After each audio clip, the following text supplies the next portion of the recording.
प्यारे बच्चों, आपके टर्म 1 का एग्जाम खत्म हो चुका है और अब समय है कि टर्म 1 के खत्म होने के बाद टर्म 2 की तैयारी अच्छी तरह से शुरू की जाए, क्योंकि टर्म 2 का जो क्वेश्चन पेपर होगा आपका वो एक मिक्स्ड बैग होगा, जिसमें एमसीक्यू के साथ साथ 3 नंबर, 5 नंबर और 8 नंबर के सवाल भी पूछे जाएंगे। तो इसलिए टर्म 2 की शुरुआत करते हैं। इस वीडियो को संभाल कर रख लीजिएगा, क्योंकि टर्म 1 में जो मैंने आपको वीडियोस दिए थे, उनमें जो इंपॉर्टेंट क्वेश्चंस दिए थे, वहां से आपको प्रश्न मिले थे और टर्म 2 में भी आपको इन प्रश्नों में से बोर्ड एग्जामिनेशन में प्रश्न मिलेंगे। इसलिए यदि आपने अब तक इस चैनल को सब्सक्राइब नहीं किया है तो कर लीजिए और बेल बटन जरूर दबा दीजिए, ताकि आने वाले वीडियोस का आपको समय पर नोटिफिकेशन मिलता रहेगा। तो आज हम लोग चर्चा करेंगे बुक 2, दूसरे बुक में चैप्टर नंबर 9 है, शासक और इतिवृत्त। इसके जो मोस्ट इंपॉर्टेंट एमसीक्यू हैं, उन प्रश्नों को शुरुआत करते हैं और सबसे पहला प्रश्न देखते हैं कि मुगल शासक मातृपक्ष से किससे संबंधित थे। यानी कि माताओं की तरफ से मुगल शासकों का संबंध किस वंश से था। और आप उत्तर देख सकते हैं कि मुगल शासकों का जो मातृपक्ष है उसका संबंध चंगेज खान से जुड़ा हुआ था। तो चंगेज खान इसका सही उत्तर है। अगला जो सवाल है, ये वाला सवाल देखिए, प्रश्न 2, मुगल नाम की उत्पत्ति डैश शब्द से हुई है। आपके पास ऑप्शंस हैं तैमूर, मंगोल, मोगली अथवा मंगल। तो इसका सही उत्तर क्या हो सकता है? ये देखिए, इसका सही उत्तर है मंगोल। मुगल नाम की उत्पत्ति मंगोल शब्द से हुई है, इसलिए ऑप्शन बी इसका सही उत्तर है। आगे बढ़ते हैं और देखते हैं क्वेश्चन नंबर 3। ये देखिए, क्वेश्चन नंबर 3 पूछता है कि भारत का पहला मुगल शासक कौन था। यह प्रश्न इस तरह से भी आपको पूछा जा सकता है कि भारत में मुगल वंश की स्थापना किसने की थी। और आपके पास ऑप्शंस हैं बाबर, हुमायूं, शाहजहां और अकबर। इतने सारे ऑप्शंस में सही उत्तर क्या हो सकता है? तो ये देखिए, सही उत्तर है इसका बाबर। यानी कि बाबर पहला शासक था जिसने भारत में मुगल वंश की स्थापना की थी। तो इसका उत्तर हो गया बाबर, ये वाला। एक बार पहले से देख लेते हैं। मुगल शासक मातृपक्ष से किससे संबंधित थे। तो यहां इंपॉर्टेंट जो वर्ड है ये मातृपक्ष है। तो मातृपक्ष से संबंध उनका किसके साथ था? तो इसका उत्तर है चंगेज खान। और जो अगला सवाल था वो था मुगल नाम की उत्पत्ति किस शब्द से हुई है। तो इसका उत्तर हमने देखा था कि मंगोल शब्द से मुगल नाम की उत्पत्ति हुई है। और जो तीसरा सवाल था कि पहला मुगल शासक कौन था, तो उसका जवाब था बाबर। भारत देश में बाबर ने मुगल वंश की नींव रखी थी। अब देखिए क्वेश्चन नंबर 4 देखते हैं। क्वेश्चन नंबर 4 कहता है कि बाबर कौन सी भाषा बोलता था।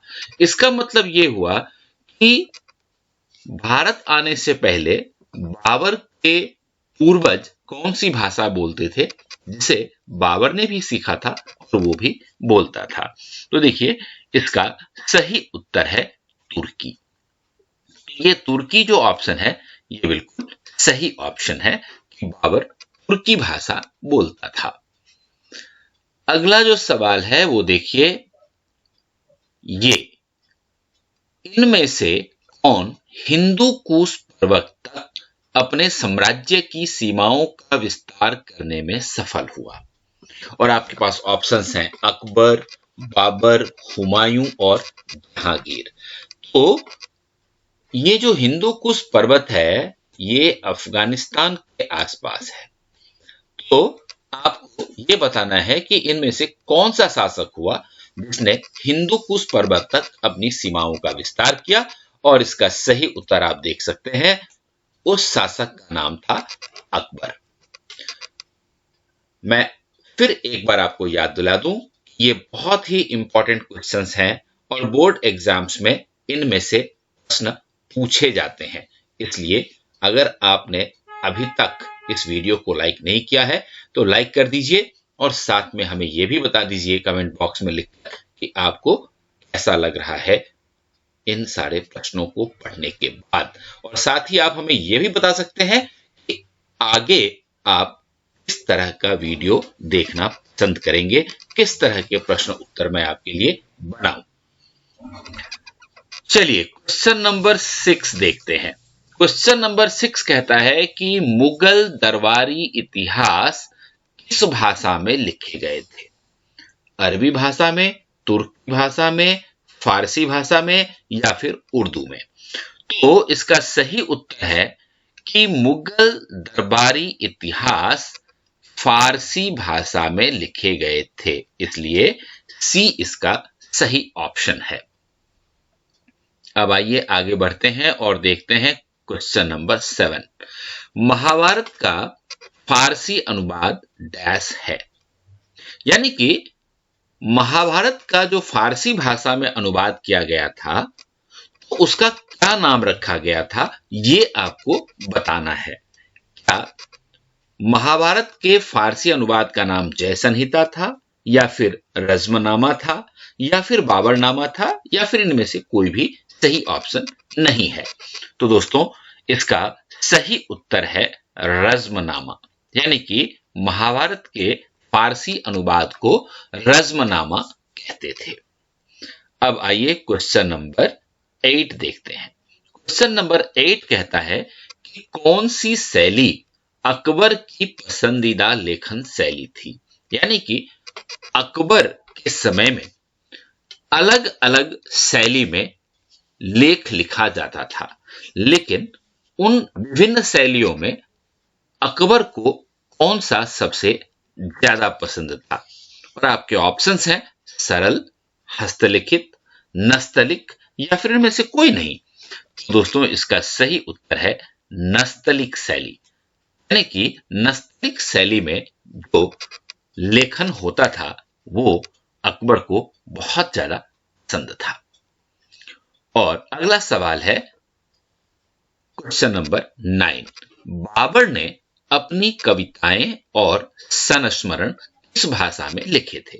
यानी कि आपको उस भाषा का नाम बताना है जिसमें बाबर ने कविताएं भी लिखी और इसी भाषा में उसने अपने संस्मरण भी लिखे। और आपके ऑप्शन है अरबी, फारसी, तुर्की या फिर रेख्ता। और दोस्तों इसका सही उत्तर देखिए, इसका सही उत्तर है तुर्की भाषा। बाबर ने अपनी कविताएं और संस्मरण तुर्की भाषा में लिखे थे। क्वेश्चन नंबर 10 देखते हैं। क्वेश्चन नंबर 10 पूछता है कि पांडुलिपि तैयार करने में निम्नलिखित में से किनकी भूमिका महत्वपूर्ण होती थी? चित्रकार, सुलेखक, जिल्दसाज या फिर उपरोक्त में से सभी की? तो सच्चाई यह है कि जब मुगल किताब खाने में पांडुलिपि तैयार की जाती थी तो उपरोक्त सभी यानी कि चित्रकार, सुलेखक और जिल्दसाज ये सभी बहुत ही महत्वपूर्ण भूमिका निभाते थे।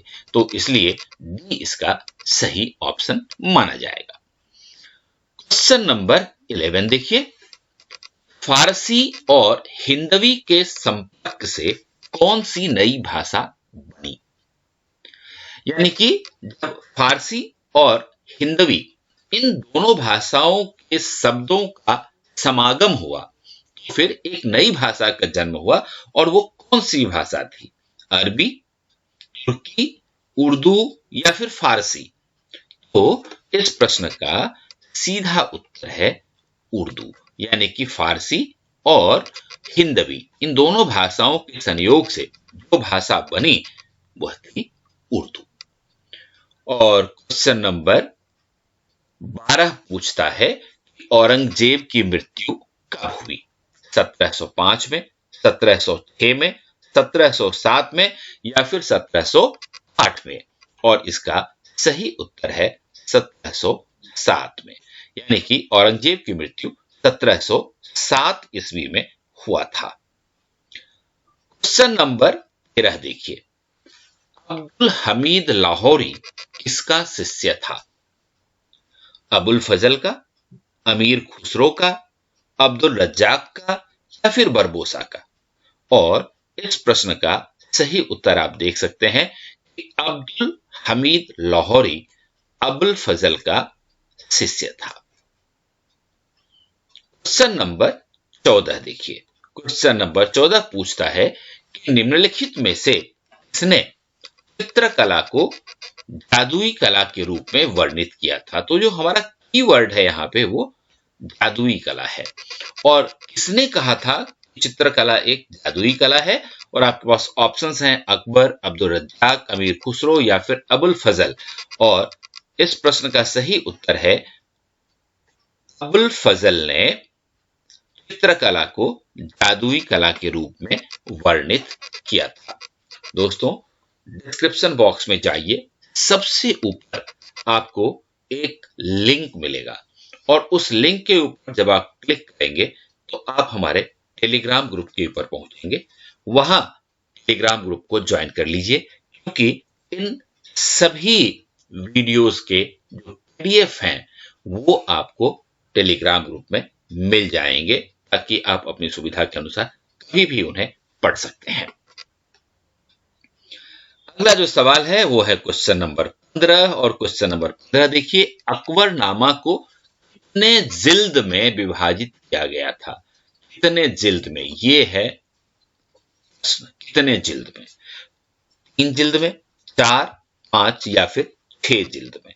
तो इसका सही उत्तर है ए, यानी कि अकबरनामा को 3 जिल्दों में विभाजित किया गया था। और अगला सवाल है क्वेश्चन नंबर 16, अकबर ने जजिया कर कब समाप्त किया?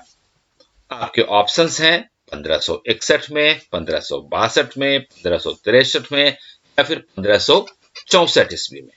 और आपका सही जो उत्तर है वो है डी, यानी कि अकबर ने 1564 ईस्वी में जजिया कर को समाप्त कर दिया था।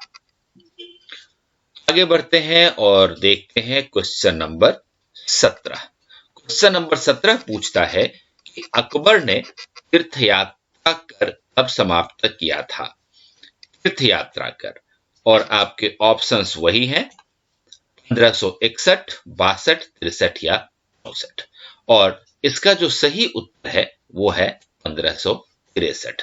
तो दोस्तों, इन दोनों प्रश्नों को आपको बहुत अच्छी तरह से समझने की जरूरत है।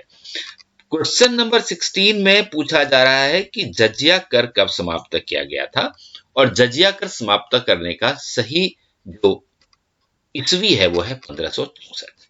और क्वेश्चन नंबर 17 में आपसे पूछा गया है कि तीर्थ यात्रा कर कब समाप्त किया गया था, तो इसका जवाब है 1563। बच्चे प्रायः 1563 और 64 में कंफ्यूजन कर देते हैं, इसलिए इसको अच्छी तरह से समझ लीजिएगा कि जजिया कर की अगर बात होती है तो 1564, और तीर्थ यात्रा कर की अगर बात होती है तो 1563 में इसको खत्म किया गया था। अगला जो सवाल है वो है क्वेश्चन नंबर 18, और प्रश्न है कि एशियाटिक सोसाइटी ऑफ बंगाल की स्थापना कब की गई थी? यानी कि यहां पर आपसे ईयर पूछा जा रहा है कि किस सन में एशियाटिक सोसाइटी ऑफ बंगाल की स्थापना की गई थी। और आपको ऑप्शंस जो दिए गए हैं वो हैं 1684, 1784, 1884 या फिर 1984। और आप देख सकते हैं इसका सही उत्तर है बी, यानी कि एशियाटिक सोसाइटी ऑफ बंगाल की स्थापना 1784 ईस्वी में की गई थी। और क्वेश्चन नंबर 19 देखिए, बहुत ही इंपॉर्टेंट प्रश्न है। क्वेश्चन नंबर 19 पूछता है कि इस शब्द का प्रयोग मुगलों की घरेलू दुनिया की ओर संकेत करता है। हरम, या फिर शाही खाना, या फिर दीवाने आम, या फिर दीवाने खास। और इसका सही उत्तर है ए, यानी कि हरम। हरम शब्द का प्रयोग मुगलों की घरेलू दुनिया की ओर संकेत करता है।